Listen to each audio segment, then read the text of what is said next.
Listen up, primates. Today, millions of investors are staring at one event, the Federal Reserve's interest rate decision. Some traders are convinced the market will explode higher if the Fed cuts rates. Others believe stocks will crash if the Fed raises rates. But here's the uncomfortable truth. History tells a much more interesting story. Let's break it down. First, what exactly is the Federal Reserve? Think of the Federal Reserve as the central bank of the United States. Its job is to keep inflation under control while supporting employment and maintaining financial stability. One of its most powerful tools is the federal funds rate. When inflation becomes too high, the Fed may raise interest rates to slow economic activity. When the economy weakens, the Fed may lower rates to encourage borrowing and spending. That sounds simple, but the stock market isn't that simple. Here's the mistake many investors make. They believe today's decision alone determines where the market goes next. History says otherwise. Markets don't move only because of interest rates. They move because investors constantly reprice expectations. Sometimes the Fed raises rates and the market still rallies. Sometimes the Fed cuts rates and stocks continue falling. Why? Because investors aren't reacting only to today's number. They're asking a much bigger question. What does this decision say about the future of the economy? Imagine two different scenarios. In the first,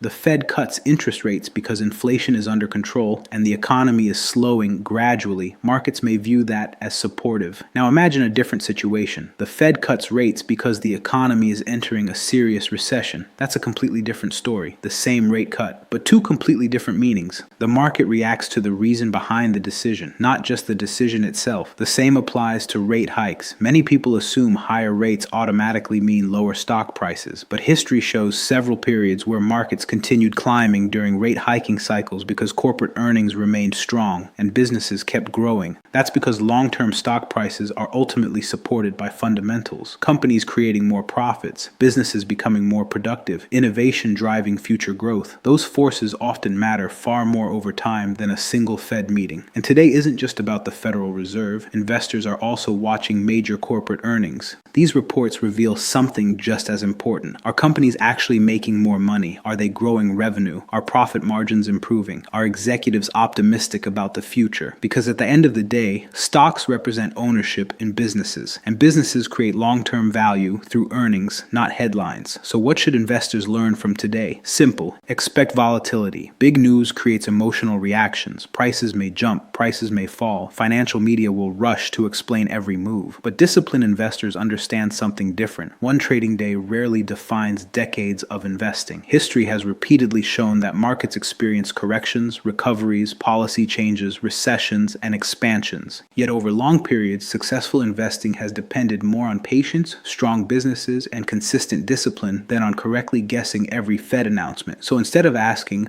what will the Fed do today? Ask a better question. Has the long-term investment thesis changed? Because that's the question that separates investors from speculators. Stay dangerous. Stay invested. Long paper capers.